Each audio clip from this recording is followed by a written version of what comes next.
Are you an overthinker? Do you feel like your overthinking sometimes kills your confidence and also your creativity? I know that happens for me. And in fact, the last 24 hours that has happened for me. So that's what we're going to talk about today on Boldly Driven Conversations with Bree.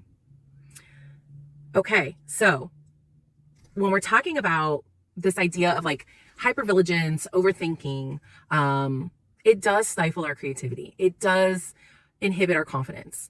And I want us to talk about it and why overthinking is killing our creativity and our confidence, but then also what to do about it. Because, okay, great. We know it's a thing, but what do we do about it? Okay, so common confidence killers. Let's talk about those things first. So the first thing is, and these are confidence killers that ends up killing our creativity, okay, stifling our creativity. The first thing is negative self-talk. When we are constantly criticizing ourselves, we are constantly allowing what I call the rude brain to criticize us. This erodes our self-esteem. And that critical inner voice that we have also gives us a lack of self-compassion. That critical inner voice is going to give us shame and guilt, and it's going to make us go, but yeah, what if this happened? Or what if we would have done this differently? You should have known better. All of these statements that that the inner voice, that critical inner voice says to us, we internalize even more. And it just kind of like tells us and confirms for us the thoughts that we're having, and confirms that we're not good enough, that we're not creative enough, that we shouldn't be confident, that we shouldn't, do this, that, or the other thing. And that we're just not good enough. We're not worthy. We're not valuable. And that, we should just give up. And this kills our creativity, absolutely kills our creativity, because our confidence gets completely slashed by our inner critical voice if we listen to it and believe it, and talking negative about ourselves. I think the second thing that kills our confidence and therefore our creativity is the fear of failure. When we have that self-doubt because of those negative thoughts that we're having, and that negative self-talk, we are then constantly questioning our own abilities, and then we fear that we're also an imposter.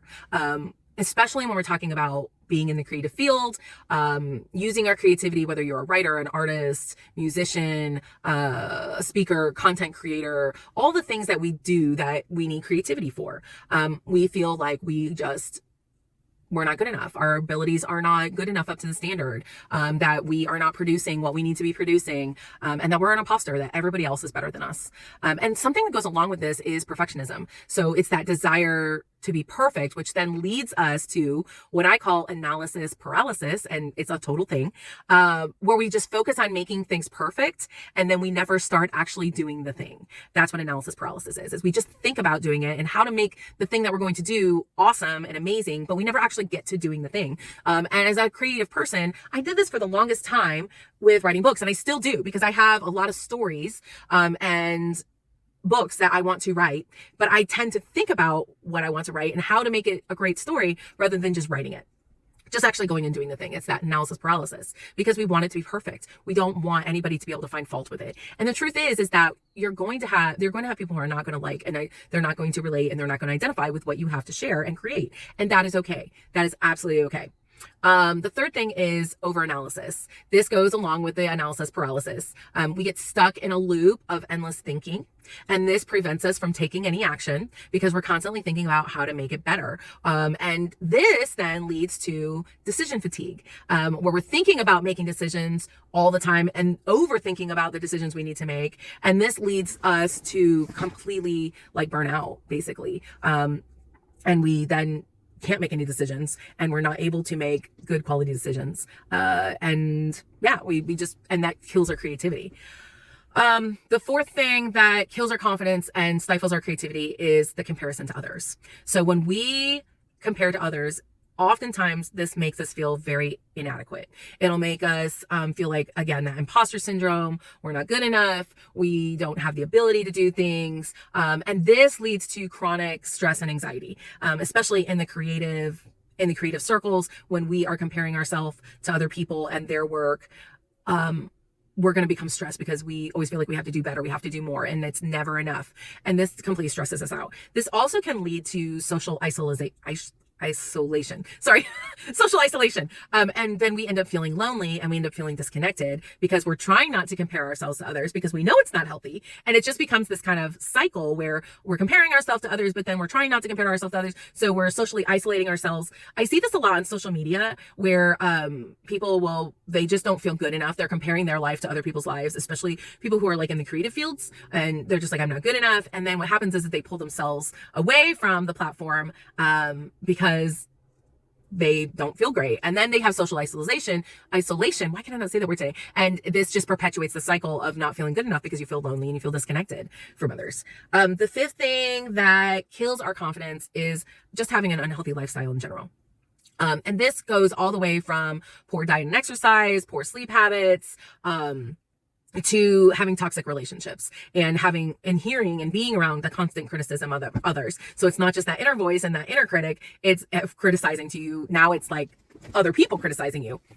And they may not do it like outright, but it may be in the way that they speak to you, the tone of their voice, or the way they don't speak to you, the way that they completely ignore you, not being invited to things. These toxic type communities and toxic relationships will absolutely kill your confidence because you feel like you're not good enough. And so just having a healthier lifestyle, understanding your own boundaries, understanding what it is you need and having support is super important to be able to have a healthy life. And, obviously eating well, taking care of yourself, being active, not drinking a lot, not using substances in your body on a regular basis is all a part of that healthy lifestyle. The sixth thing is are having negative past experiences. So oftentimes when we've had negative past experiences, it will affect our present experiences. It will affect the way that we feel about ourselves. Some of these things are like bullying and past trauma from bullying, or it affects our self-esteem now based on criticisms or bullying that we had, from when we were children or even as young adults. And there are adult bullies. Absolutely. I see that all the time. There are people, there can be coworkers that are bullies. There can be in your neighborhood, there might be bullies, or organizations that you're a part of. There might be a bully. I was a part of a board, and one of the people on the board was really kind of a bully, the way that they spoke to people. And it affected me. It affected how I responded. And it will affect the confidence with which you are able to, what you feel like you can contribute, and just your creativity in general for the purposes of the group. And you're a part of it. Will affect those past negative experiences are going to affect how you deal with life in the present. And this part of this is like missed opportunities. So sometimes we're too cautious and we overthink situations, and this prevents us from actually taking risks and leading us to even more indecision and missing out on valuable opportunities because we're afraid of being bullied, or we're afraid of putting ourselves out there, or afraid of risking, because we've had negative past experiences when we have done that, when we have risked, when we have put ourselves out there, and there's been that bully or there's been that critic who has tried to put us in our place. And so then the next time that an opportunity comes, we might not take that opportunity.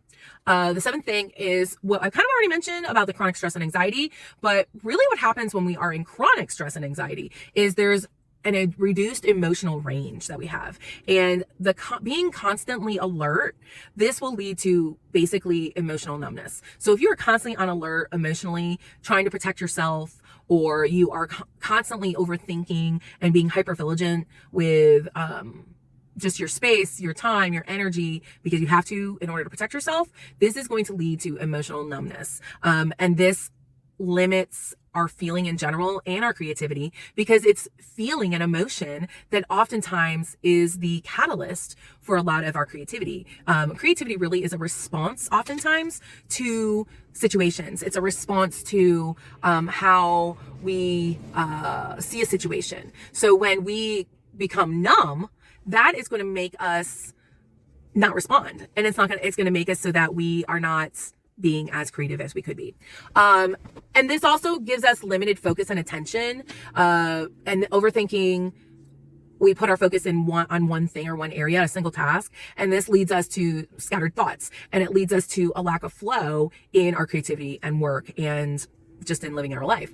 This also oftentimes will lead to, I don't know if it's lead to or is because of difficulty relaxing. So when you're emotionally dysregulated, you're not able to relax. You're going to have difficulty relaxing. And being, again, that constant alertness will give you difficulty in recharging, being able to be refreshed. And this is just essential to maintaining your healthy balance mentally, physically, and emotionally, those emotional and mental states of our mind, our body, and our spirits. And so when we are not able to rest and refresh, we are not going to be able to we're going to be emotionally dysregulated, and we're not going to be able to create in a way that is productive. It's going to really affect our creativity. Okay, so we've talked about all the reasons why we shouldn't be overthinking and how it affects our creativity. So now what can we do about it? What can we do to take more decisive action to boost our creativity and not be overthinking all the time, and, doing things that are hurting our creativity? I think the first thing is we have to set deadlines for ourselves. So when we realize that we are overthinking, we have to make sure that we're imposing a timeline and limit our decisions to be made. Like whether we're, researching something or we're trying to create something, we need to set a time limit of when we are allowed to just think and brainstorm and not just do. There needs to be like a sense of urgency will help us sometimes. This is why a lot of people will procrastinate, and why procrastination actually is the thing that ignites them to do the actual task, because there's that sense of urgency of, oh my gosh, the deadline is tomorrow and I haven't started on this. And so oftentimes that's the thing that will ignite the actual action. So we have to create that sense of urgency in ourselves without, the thing being due tomorrow. And then we have to prioritize those tasks. So I think it's very crucial for us to write down the tasks. Just the action of writing things down and listing it out really will help our brain be able to organize and be able to see what we actually need to do and help us prioritize the most crucial thing, And then the second thing is something called the 80-20 rule. So we have to recognize that 80% of the results comes from 20% of our effort. This is the 80-20 rule. And so we have to be able to, again, going back to prioritizing our tasks, we have to take the most impactful actions and then let go of the rest of everything. This will help us stop overthinking and actually move forward in action. And specifically when we're talking about creativity, we have to stop overthinking things and just take the action. And just remember, and what is going to be most impactful when we're trying to create something? What is it that is the most impactful thing? And we have to let go of the things that are not going to be as impactful. Remember, 80% of the results come from 20% of our work. 80-20 rule. And in this means we have to accept imperfection. We have to be okay with it's good enough. And this is so hard for me, because I grew up with you do your best and you give your best no matter what. And that has stuck with me all of my life. But this has been so good for me growth wise to be able to accept imperfection and embrace the mistakes and not worry about it. Once I started doing that, I felt so much more freedom and more creativity, to be honest with you. It actually spurred creativity for me because I then used some of the mistakes to create something new out of it. The third thing we can do to help us move past overthinking and being hypervigilant and actually move into building our confidence and creating more and not being stifled creatively is mindfulness. We talk about mindfulness a lot, and it's just simply staying present in the present moment. Sometimes people will meditate. This is a great practice for mindfulness. And something else that really helps with mindfulness is being in nature. Just being in nature for some reason will help you reconnect. It's grounding. Getting your feet on the earth itself is a great practice for mindfulness. It helps you just reset your brain, reset your body. There's something about being in nature specifically that really helps create a flow and decision making. And then journaling, I think, is a great thing too. I talk about journaling a lot. Writing things out, writing things down, writing our feelings out, and then having that record to be able to look back at later is a super helpful practice to help us stay present in the moment, and get the stuff out that needs to get out. Another practice that is really good for us to be able to build our confidence and stop overthinking, being hyperdiligent, and move forward for our creativity is limit our information gathering. We go into information overload. And this in and of itself can totally cloud our judgment. We have to set a limit to our research. We have to set a limit to our analysis of that research to move forward with our creativity in whatever project we're doing. We just have to go and do the thing. And the way we do this is by trusting our gut rather than researching the hell out of everything, which I love to research things. It's so much fun. And just constantly more information gathering is we have to learn to trust our gut. We have to learn to trust our intuition, which means we have to learn to trust ourselves. And intuition is such a powerful tool, and it's something that I have really been learning how to use a lot more for myself and realizing I have really been gifted with a great amount of intuition. And I'm just really trying to lean into that and utilize it more for all of my creative pursuits, for my business, for myself personally. relationships, just everything in life. And it's helped me to stop getting into that analysis paralysis, over finding information, over researching, and just moving forward and making decisions, taking action a little bit sooner. It's helped be more bold in life. Okay. The fifth thing that can help us, build more confidence and move past that analysis paralysis, information overload, to be more decisive and take more decisive action, is to break down our tasks. We have to break down large tasks into smaller tasks. So I have a friend of mine who's working on a project in a program that he's never used. And this is one of the things when he started working on it, I was like, you need to break it down and just do one small thing at a time. Stop thinking about the big picture of what it's going to look like in the end and break it down into smaller tasks. And I think that that's just true for everything that we do. When we break things down into smaller tasks, it's easier to take one small action then, rather than taking the big action. And then we also feel more accomplished when we actually have finished something. And this helps us celebrate ourselves and helps us to motivate us to move on to the next thing. Because sometimes we don't always have discipline with everything that we need to do and accomplish and create. And so by celebrating those small wins, it motivates us to move to the next thing so we can get the next celebration and the next small win. The sixth thing is we learn from our failure, which I kind of talked about already. When we learn from our mistakes and we have gratitude for those mistakes, that's when we reach a new level of learning from failure and being okay with failure. And I've had some of those experiences lately where I just am really thankful for some of the mistakes that I've made in my life, because I was able to reflect on them and really learn from them, really, really, truly learn from them and make different and better decisions for future me. And I think when we are talking about learning from our failure, we have to understand that everyone makes mistakes. Every human is going to make an error. And this is just such a natural part of our life that we really can't be so critical with ourselves about making mistakes. And something that goes along with all of this is the seventh thing, which is we have to seek advice, wise advice. It's so easy to go and just ask someone for advice, right?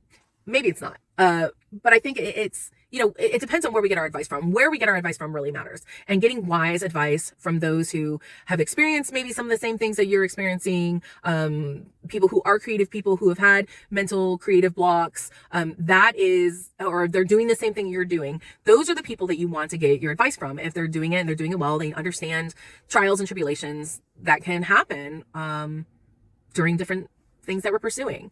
And so we have to seek advice. We have to consult trusted sources for objective perspectives. Not just, we don't want to go and seek advice and be like, what do you think about this? From someone who is just going to tell us, oh, that's amazing. You're amazing. And they're just like our constant support person. That's not necessarily who I'm talking about. I want you to go to someone who is going to be a trusted source, and they're going to have very objective feedback for you. They're going to have objective perspectives of the work that you're doing or the situation that you're asking about. And avoid over consulting, meaning getting too many opinions, because this will lead to further confusion about what you actually should do. And then you're not able to make a decision. You're not able to be decisive. Okay. And then the last couple things is taking action. Sometimes we just need to take the action. I've talked about this before. Sometimes we just get in that analysis paralysis and we just need to make a decision right now. What is it? Red or blue? And then you just make the decision. Sometimes we just get to that point where we have been overthinking, we've been overanalyzing, and we just need to make the choice. And we have to step outside our comfort zone. I've talked about this so many times. We have to be able to risk, and we have to imagine positive outcomes for all the situations that we're talking about. Okay. So then there are also some questions we can ask ourselves when we find ourselves in overthinking mode. And these are questions we can ask ourselves, when we are overthinking, when we're not feeling confident and we need to create. The first question, I have my questions written down. Let me see. Okay. So my first question is, and these are questions that I ask myself, and I have them like on a little postie that I kind of keep. You guys can see this is my postie. There's like no stickiness to it whatsoever because I take it with me. I actually need to like put it somewhere else. But these are questions that I ask myself when I am in overthinking mode. The first question is, what are the facts and what are the assumptions that I'm making in this situation, or that I'm overthinking? And then what evidence supports this? What evidence do I have that supports my assumptions or supports the facts in this situation? Is this based on reality or is this based on fear? Okay. Am I basing my assumptions? Am I basing the facts? Am I basing my decision on reality or fear, to move forward? And then I always try to check in with myself and ask myself, what am I feeling right now? What am I feeling right now? And are these emotions clouding my judgment? Because sometimes when we're trying to make a decision and then we're making an emotional decision, that's when the risk becomes not good, not a good risk, because we don't want to make emotional decisions and emotional judgments. And then when I'm feeling overwhelmed by tasks, or if I'm feeling overwhelmed by, I have to do all these things to get to the creativity, or just creativity itself, like when I'm creating something, is what is the most important step right now? And that is what I've been asking myself a lot when it comes to my business. So what is the most important step for me to build this business in a fruitful way, and in a way that is going to be helpful to others and myself? Building it with integrity. What is the most important thing right now that I need to do?